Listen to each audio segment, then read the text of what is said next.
Hello friends, നമ്മൾ ഇന്ന് സംസാരിക്കാനായിട്ട് പോകുന്നത് എന്തെന്ന് വെച്ച് കഴിഞ്ഞാൽ നമ്മുടെ കേരള ബ്ലാസ്റ്റേഴ്സുമായിട്ട് റിലേറ്റ് ചെയ്ത് മറ്റൊരു ക്ലബ്ബുമായിട്ട് ലിങ്ക് ചെയ്ത് ചില കാര്യങ്ങളൊന്ന് വിശകലനം ചെയ്തു പോകാം എന്നുള്ളതാണ്.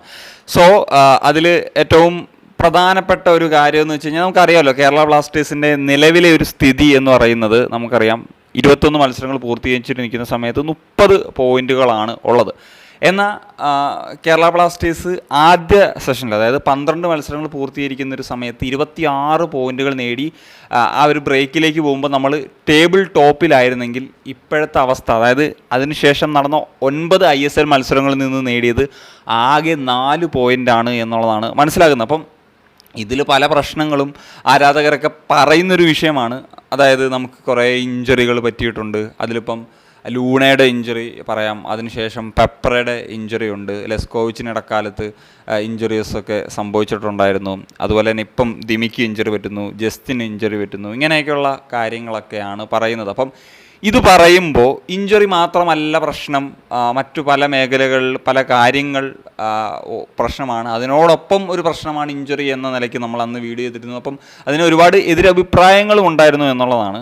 അതായത് അങ്ങനെ നമുക്ക് പറയാൻ പറ്റില്ല, ഇഞ്ചറി തന്നെയാണ് പ്രശ്നം എന്നുള്ള നിലയ്ക്കൊക്കെ. എനിക്ക് ചില കാര്യങ്ങൾ കൂടി ഒരു വീഡിയോയിൽ പറയണമെന്ന് തോന്നി. കാരണം നിലവിൽ ഇന്നലത്തെ മത്സരത്തിൽ മുംബൈ സിറ്റി FC ഒഡീഷ FCക്കെതിരെ വിജയിച്ച് 47 പോയിൻ്റായിട്ട് നിൽക്കുന്നൊരു സാഹചര്യത്തിലാണുള്ളത്. അവർക്ക് ഏതാണ്ട് 1 പോയിൻറ്റും കൂടെ നേടിക്കഴിഞ്ഞാൽ ഷീൽഡ് സ്വന്തമാക്കാൻ സാധിക്കും.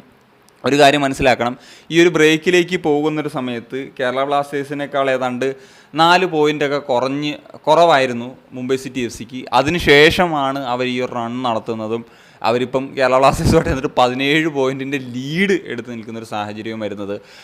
എന്നാൽ ഒരു കാര്യം കൂടി നിങ്ങൾ മനസ്സിലാക്കുക, ആ സമയത്ത് മുംബൈ സിറ്റി FC ഏറ്റവും നന്നായിട്ട് പ്ലേയേഴ്സ് പോയത് ബാധിച്ചിട്ടുള്ളൊരു ടീം തന്നെയാണ്. പ്ലേയേഴ്സ് മാത്രമല്ല, അവരുടെ പരിശീലകൻ ഇടയ്ക്ക് വെച്ച് പോകുന്നു, ഡെസ് ബക്കിംഗ്ഹാം.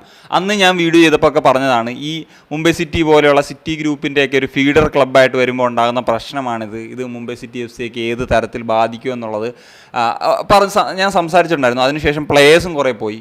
അതുപോലെ ഏറ്റവും പ്രധാനപ്പെട്ട പ്ലേയേഴ്സാണ്. ഇപ്പം ഗ്രഗ് സ്റ്റുവർട്ട് ആണെങ്കിലും ഗ്രിഫിത്സ് ആണെങ്കിലും എൽ ഖയാത്തിയൊക്കെ ആണെങ്കിലും വളരെ ഇമ്പോർട്ടൻ്റ് ആയിട്ടുള്ള പ്ലേയേഴ്സായിരുന്നു. അതിനുശേഷം നോക്കുകയാണെങ്കിൽ ഡയാസിന് അവൈലബിൾ ആകുന്നൊരു സാഹചര്യം ഇല്ലാണ്ടായി. അതുപോലെ ഇക്ക ഗൊരക്സന എന്ന് പറഞ്ഞിട്ടുള്ള ഒരു പ്ലെയർ, അദ്ദേഹം ഇഞ്ചേർഡ് ആകുന്നു. പകരക്കാരൻ്റെ റോൾ വന്ന പ്ലെയറാണ്. പിന്നെ ഒരു പകരക്കാരനെ സൈൻ ചെയ്തു. അതുപോലെ തന്നെ ആയുഷ് ഷിക്കാര എന്ന് പറയുന്നൊരു താരത്തിനും ഇഞ്ചറി ആയി. അപ്പോൾ ഇത്രയുമൊക്കെ പ്രതിസന്ധികളുണ്ടായി. പുതിയൊരു കോച്ച്, അത് ഒരു യങ് കോച്ചാണ്, അദ്ദേഹം വന്നിട്ടാണ് ഈ രൂപത്തിലുള്ള ഒരു ചേഞ്ച് ഉണ്ടാക്കുന്നതും. അവർ ഷീൽഡ് റേസിൽ ആ ഒരു ആദ്യ പകുതിയിൽ ഉണ്ടായിരുന്നെന്ന് തന്നെ ഡൗട്ടാണ്. എന്നാൽ രണ്ടാം പകുതിയിലേക്ക് വരുമ്പോഴത്തേക്കും ഈ റൺ നടത്തി. ഇപ്പം ഏറ്റവും സാധ്യത എന്നുള്ള നിലയിൽ ഇപ്പോൾ അടുത്ത മത്സരത്തിൽ ഡ്രോ നേടിയാൽ പോലും അവർക്ക് ഷീൽഡ് വിന്നിങ് എന്ന് പറയുന്ന ഒരു ലെവലിലേക്ക് എത്താൻ സാധിക്കും. ബ്ലാസ്റ്റേഴ്സിൻ്റെ കാര്യം എടുത്തു കഴിഞ്ഞാൽ ഹൈദരാബാദ് FCയുടെ ഒരു ലെവല് തന്നെയാണ് ഒരു സെക്കൻഡ് ഫേസിലേക്ക് വരുമ്പോൾ ഉള്ളത്. മറ്റൊരു ക്ലബ്ബുമായിട്ടും കമ്പയർ ചെയ്യാനില്ല. സോ ആദ്യ പകുതിയിലെ ആ ഒരു പ്രകടനങ്ങൾ കൊണ്ടാണ് ഈ ഒരു തരത്തിലേക്ക് പോയത്.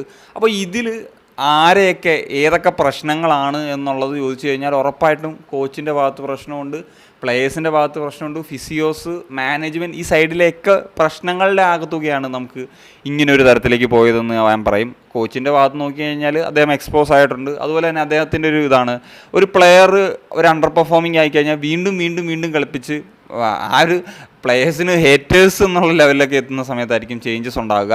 അല്ലാണ്ട് അവിടെ ഒരു അത് പോരാ. അതായത് നമുക്കൊരു ടീമിൽ കോമ്പറ്റീഷൻസ് ഉണ്ടാകണമെങ്കിൽ ഉറപ്പായിട്ടും അങ്ങനെ ഒരു അണ്ടർ പെർഫോം വരുന്ന സമയത്ത് ചേഞ്ചസ്. ഇപ്പോൾ മുംബൈയുടെ കാര്യം എടുത്തു കഴിഞ്ഞാൽ വിങ്ങർ റോളിൽ അവിടെ മത്സരിക്കാൻ എത്ര പ്ലേയേഴ്സ് ഉണ്ട് എന്നുള്ളത് നമുക്കറിയാം. ഇപ്പോൾ ബിബിൻ സിംഗ് ആണ് ഗെയിം ടൈം കുറവ് കളിച്ചത്, അദ്ദേഹത്തിന് പോലും ഗോൾ കോൺട്രിബ്യൂഷൻ എത്രയാണെന്ന് അറിയാം.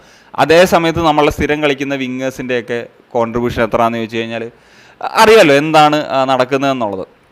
അതുപോലെ പ്ലേയേഴ്സിൻ്റെ ഒരു ഇൻറ്റൻറ്റ്, അത് പലവട്ടം സംസാരിച്ചാണ്. അതിൽ ഇപ്പം പ്ലേയേഴ്സിനെയാണോ അതോ കോച്ചിങ് സ്റ്റാഫിനെയൊക്കെയാണോ ഇത് ചെയ്യേണ്ടതെന്നുള്ളത് നോക്കി കാണേണ്ട ഒരു കാര്യമാണ്. പിന്നെ ഫിസിയോസ്, ഇതിലിപ്പം ലൂണയുടെ ഇഞ്ചുറി ആണെങ്കിലും ആദ്യം വന്നിട്ടുള്ള സൊട്ടീരിയോയുടെ ഇഞ്ചുറി ആണെങ്കിലും അല്ലെങ്കിൽ മറ്റ് പല പ്ലേയേഴ്സിന് സംഭവിച്ചിട്ടുള്ള ഇഞ്ചുറി, ഇപ്പം ദിമിക്കിപ്പോൾ ഇഞ്ചുറി സംഭവിച്ചിട്ടുണ്ട്. സോ ഇതൊക്കെ ഒരു കളിയിലൊരു ബോഡി കോണ്ടാക്റ്റ് വഴിയുള്ള ഇഞ്ചുറീസ് ഓക്കെ, പക്ഷേ അങ്ങനെ അല്ലാത്ത കുറേ ഇഞ്ചുറീസ് സംഭവിക്കുന്നത് അത് എന്തുകൊണ്ടാണ് എന്നുള്ളത് നമുക്ക് ചർച്ച ചെയ്യപ്പെടേണ്ട ഒരു വിഷയം തന്നെയാണ്.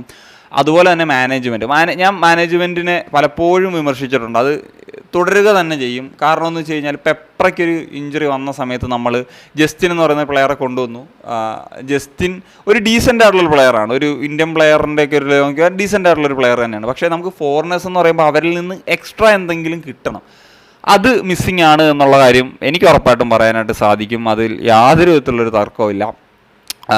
പിന്നെ നമുക്കറിയാം അങ്ങനത്തെ ഒരു പൊസിഷൻ ഒരു സ്ട്രൈക്കർ നഷ്ടപ്പെടുമ്പോൾ അതേപോലത്തെ ഒരു ക്വാളിറ്റി ഉള്ള പ്ലെയറിനെ ഇപ്പം മുംബൈ ചെയ്തിട്ടുണ്ടല്ലോ, ഇക്കർ ഗൊറക്സേനെ കൊണ്ടുവന്നു. അദ്ദേഹത്തിന് ഇഞ്ചേർഡായി, പക്ഷേ ജസ്റ്റിന് ഇഞ്ചേർഡായല്ലോ. ഇക്കർ ഗൊറക്സേന അത്രയും ക്വാളിറ്റി ഉള്ളൊരു പ്ലെയർ തന്നെയാണ് എന്നുള്ള കാര്യത്തിൽ നമുക്ക് സംശയമില്ലല്ലോ. അപ്പം അതേപോലത്തെ റീപ്ലേസ്മെൻറ്റ്സ് ഒന്നും നടത്താൻ തയ്യാറല്ല. നമുക്ക് വിങ് ബാക്ക് നവാച്ച സിംഗിന് വെച്ച് നമ്മൾ ഡിപ്പെൻഡ് ചെയ്ത് കളിച്ചുകൊണ്ടിരിക്കുമ്പോൾ ഒരു പ്ലെയർ ആ ഒരു പ്ലെയർ കളിക്കാൻ പറ്റാത്തൊരു സാഹചര്യം ഉണ്ടായാൽ എന്ത് ചെയ്യും എന്നുള്ളത് പലകുറി പറഞ്ഞിട്ടുള്ളതാണ്. ഇപ്പോൾ അദ്ദേഹത്തിന് ചിലപ്പം സസ്പെൻഷൻ പ്ലേ ഓഫ് വരെ പോകുന്ന സാഹചര്യത്തിലേക്ക് എത്തുമ്പോൾ അവിടെ ആര് കളിക്കുമെന്നുള്ളതാണ്. അത് ജനുവരിയിലായിരുന്നു നമുക്ക് വേണമെങ്കിൽ ഒരു ഐ ലീഗിൽ നിന്നെങ്കിലും ഒരു പ്ലെയറെ കൊണ്ടുവരാമായിരുന്നു. ഹരിത്രാദാസിനൊന്നും അത്രമേൽ എക്സ്പീരിയൻസ് ഇല്ല. നമ്മളപ്പം റൈറ്റ് കളിക്കുന്ന സന്ധ്യയിൽ ലെഫ്റ്റ് കളിപ്പിച്ച് അവിടെ കോംപ്രമൈസ് ചെയ്യേണ്ടി വരും. അപ്പം ഇത് ഞാൻ പറഞ്ഞല്ലോ, ഒരു പരിക്കൊരു പ്രശ്നം തന്നെയാണ്. അപ്പോൾ പരിക്കിലേക്ക് ലീഡ് ചെയ്ത കാര്യം എന്താണ്, അതുപോലെ പ്ലേയേഴ്സ്, കോച്ചസ്, മാനേജ്മെൻറ്റ് സൈഡ്, ഇങ്ങനെയുള്ള പ്രശ്നങ്ങളുടെയൊക്കെ ആകത്തുകയാണ് ഇങ്ങനൊരു കാര്യത്തിലേക്ക് നയിച്ചത്. നമുക്ക് മുംബൈ സിറ്റി FC തന്നെ ആ ഒരു എക്സാമ്പിൾ ലെവലിലേക്ക് എടുക്കാവുന്നതാണ്. So that's it guys. അപ്പം ഇത്രയൊക്കെയാണ് പറയാനുള്ളത്. അപ്പോൾ നിങ്ങളുടെ ഒപ്പീനിയൻസ് ഉറപ്പായും കമ്പോസ് ചെയ്യാൻ വരികയാണെങ്കിൽ സനിയ.